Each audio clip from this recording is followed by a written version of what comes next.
চা খাচ্ছিলাম।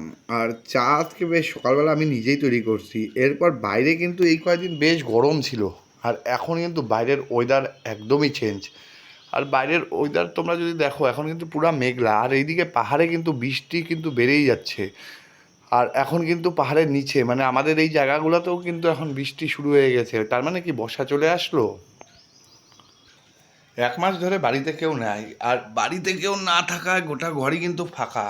আর জিনিসপত্রগুলো ঠিক এরকম পড়ে আছে ঘরের মধ্যে। এখন দেখার বিষয় যে এখন প্রচুর কাজ আছে, যেগুলি কাজগুলো কিন্তু এখন করতে যেতে লাগবে। আজকে সনির হোম থিয়েটারগুলোও পরিষ্কার করতে লাগবে, সবগুলো একদম পুরো কিন্তু কালো হয়ে গেছে। আর এই সাউন্ড সিস্টেমগুলোতে দারুণ আওয়াজ হয়। এদিকে কিছু সাউন্ড সিস্টেম আছে, আর এইদিকে কিছু সাউন্ড সিস্টেম। আর এই সাউন্ড সিস্টেমের আওয়াজ কিন্তু হেভি। আর এরকম মেঘলা ওয়েদারে কিন্তু সাউন্ড সিস্টেমে আওয়াজ শুনতে বেশ ভালোই লাগে গানগুলা। তো তোমাদের আজকে কি প্ল্যান অবশ্যই কমেন্টে জানাও।